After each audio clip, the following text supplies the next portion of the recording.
Assalamualaikum warahmatullahi wabarakatuh. Alhamdulillah wahdah, salatu wassalamu ala rasulillah. Allahumma salli ala nabil hashimi Muhammadin wa ala alihi wa sallim taslima. Khususan Allah ratul mu'azzam min karami qur'agung pengarsa abanam Sayyidi Syamah sahibul wafat ja'arifin radiyallahu ta'ala an. Al-Fatihah. Bismillahirrahmanirrahim. Alhamdulillah rabbil alamin. Ar-Rahmanirrahim. Maliki yaumiddin. Iyyaka na'budu wa iyyaka nasta'in. Ihdinas siratal mustaqim. Siratal ladzina an'amta 'alaihim ghairil maghdubi 'alaihim waladdallin. Amin. Bapak Ibu ikhwan akhwat saudara yang berbahagia. Kemudian Guru Agung Pengarsa Abana mengutip sebuah ayat Al-Qur'an di mana Allah Subhanahu wa taala berfirman, "Afaman syarahallahu sadrahu lil Islami fahuwa 'ala nurin min rabbih, fawailul lil qasiyati qulubuhum min dzikrillah ulaika fi dhalalin mubin." Maka demikianlah orang-orang yang telah Allah lapangkan dadanya untuk Islam, untuk pasrah berserah, maka dia berada di atas cahaya dari Rabb-nya. Maka celakalah orang-orang yang keras hatinya dari zikir kepada Allah. Mereka berada di dalam kesesatan yang nyata. Bapak Ibu, tabaruk kitab Miftah Sudur kita kali ini masih di pasal pertama, yaitu fi bayani mahiyatin nafyi wal itsbat, yaitu hakikat nafyu dan itsbat, di mana zikir itu merupakan alat untuk membersihkan atau mendetoksifikasi batin kita. Ya, bila batin itu kotor, dibersihkan. Bila batin itu berkarat, ibaratnya ya dikilapkan. Bila batin itu beracun, ya didetoksifikasi. Bila batin itu keras, al-qasiyah, sebagaimana dalam ayat tadi, ya harus dilembutkan. Inilah sebetulnya hakikat dari nafyu dan itsbat. Jadi fokus kita di sini adalah bersih-bersih batin kita. Maka Bapak Ibu sekalian, di dalam ayat tadi, afaman syarahallahu sadrahu lil Islam, orang-orang yang telah Allah lapangkan dadanya untuk Islam. Apa itu Islam? Jadi lintasan batin kita seringkali ketika mendengar kata Islam, nah itu kan langsung agama Islam ya Bapak Ibu. Islam, oh agama Islam itu maksudnya. Ya benar, Islam itu adalah agama. Tetapi apakah kita tahu arti Islam itu? Jadi kita harus tahu ya Bapak Ibu, apa artinya Islam? Islam itu kan dari aslama yuslimu. Islam itu artinya patuh, tunduk, berserah. Jadi Islam, kenapa kita memeluk agama Islam? Yaitu agar kita menjadi muslim, agar kita menjadi orang yang mudah untuk patuh, mudah untuk tunduk, mudah untuk berserah. Nah, inilah hakikat Islam yang sesungguhnya. Kamu jangan macam-macam sama saya ya. Saya gini-gini udah 40 tahun loh beragama Islam. Lah, sudah 40 tahun beragama Islam, tapi kok batinnya belum tunduk, belum patuh, belum berserah, masih suka marah-marah, masih menyimpan sakit hati, masih dendam, dendamnya masih dipelihara. Ya ini kan artinya belum Islam. Islam dalam pengertian tunduk, patuh, dan berserah tadi. Bapak Ibu sekalian, kemudian afaman syarahallahu sadrahu lil Islam, Allah melapangkan dada kita sehingga menjadi Islamlah batin kita itu. Batin menjadi tunduk, pasrah, berserah. Lalu dengan cara apa Allah melapangkan dada kita itu? Kan ibarat kamar kita ya, kalau mau mengosongkan kamar, mau melapangkan kamar kita, nah itu artinya kita mengeluarkan sampah-sampahnya, mengeluarkan barang-barang yang tidak penting dari kamar kita. Lalu bagaimana Allah melapangkan dada kita, membersihkan batin kita, meluaskan hati kita? Tentu ruang hati kita itu harus diisi dengan zikir kepada Allah. Jadi zikir adalah alat untuk melapangkan, membersihkan ruang batin kita. Apa artinya ini? Artinya adalah ya kita harus mendapatkan kalimat zikir sebagai alat untuk melapangkan dada kita. Artinya kan kita harus talqin ya Bapak Ibu. Kita harus talqin zikir. Sehingga ingatan zikrullah itu masuk ke dalam ruang batin kita. Sehingga dengannya, dengan alat zikrullah itu kita pun melapangkan, membersihkan batin kita. Sehingga dengan bersihnya batin kita, maka batin kita pun menjadi lapang karenanya.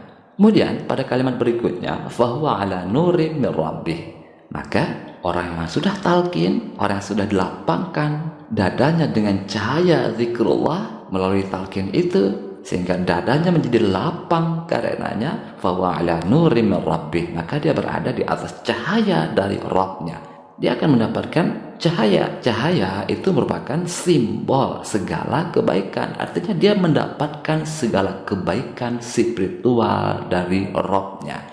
Jadi otomatis ya Bapak Ibu, bila kita sudah talqin zikir, dan tentu saja talqin zikir di sini kepada seorang syekh mursyid yang hatinya benar-benar bersih, benar-benar lapang, taqiyun naqiyun mimma siwallah. Nah, ini sudah kita jelaskan sebelumnya ya Bapak Ibu.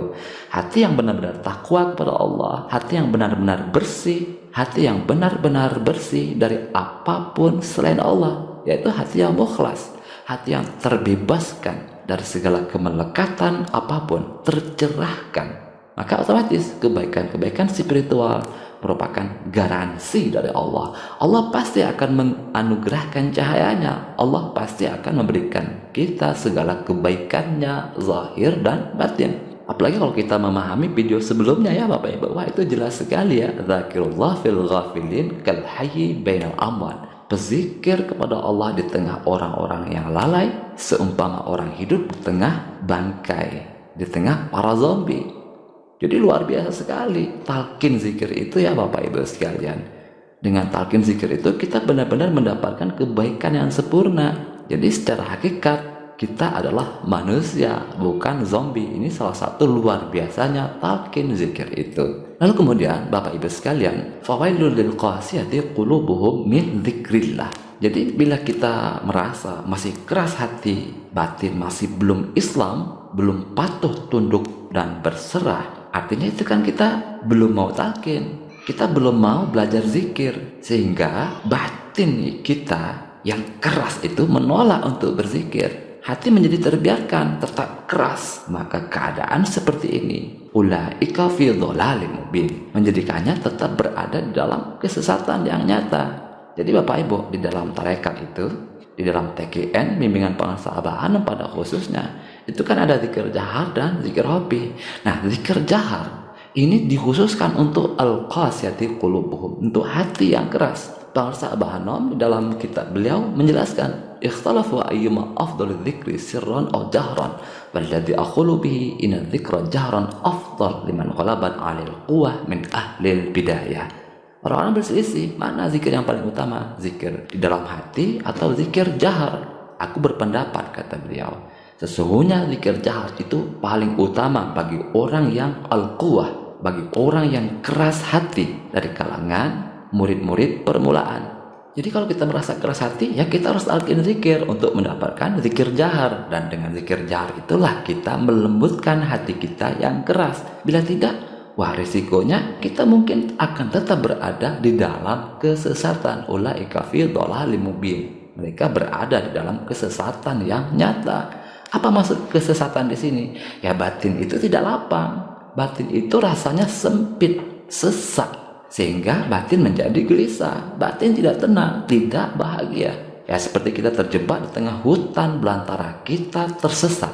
Kan bingung ya, namanya juga tersesat, tak balik-balik pulang, tak balik-balik rumah. Apalagi kondisinya malam hari, kita tersesat di malam hari, di tengah hutan belantara, gelap gulita, tidak ada cahaya. Wah, lebih parah lagi ya, maju salah, mundur salah, gelap, tidak ada cahaya.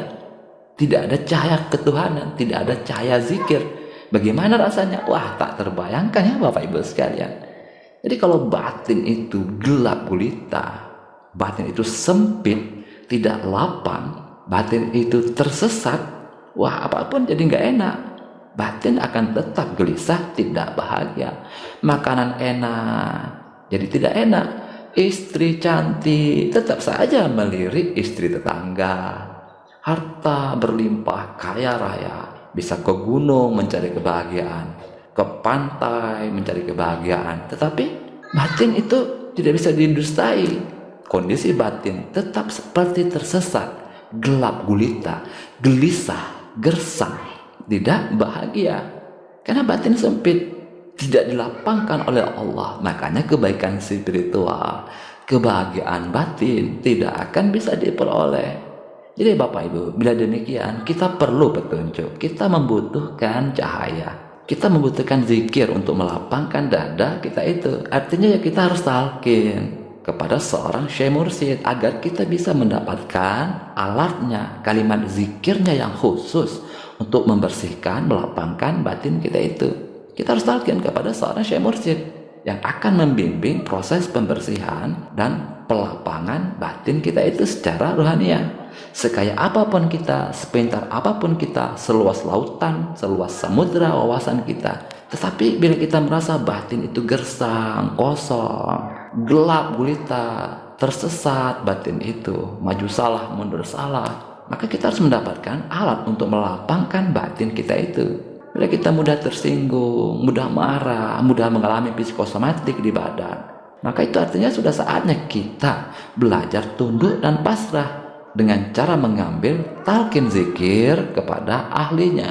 Pengarsa Abah Anom dalam kitab beliau mendauhkan, fa'lam anna man lam yattakhidh syaikhan yurshidu ila khurun an hauz sifat fa huwa 'asin lillahi wa li rasulih li'annahu la yahtadi li tariqatil 'ilaj walau takallafa la yanfa' bi ghairi syaikhin walau hafiza alf kitab. Ketahuilah bahwa siapa yang tidak mengambil seorang syekh mursyid yang akan membimbingnya untuk keluar dari sifat-sifat jelek itu, untuk keluar dari kegelapan batin, maka dia telah ingkar, telah maksiat kepada Allah dan utusannya.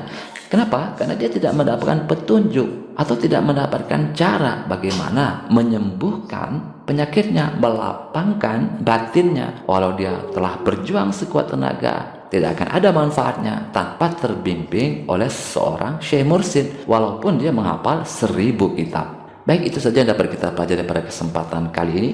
Semoga ada hikmahnya untuk batin spiritual kita, khususan Hadratul Mu'azzam dan Karami Qur'agung para sahabat Anam Syekh Syamul Sahib al-Fatah Jarifin radhiyallahu ta'ala an. Al-Fatihah. Bismillahirrahmanirrahim. Alhamdulillahirabbil alamin. Arrahmanirrahim. Maliki yaumiddin. Iyyaka na'budu wa iyyaka nasta'in. Ihdinas siratal mustaqim. Siratal ladzina an'amta 'alaihim ghairil maghdubi 'alaihim waladdallin. Amin. Allahumma shalli 'ala nabiyil hashimi Muhammadin wa 'ala alihi wa sallim tasliman. Allahumma shalli wa sallim wa barik 'alaihi. Wassalamualaikum warahmatullahi wabarakatuh.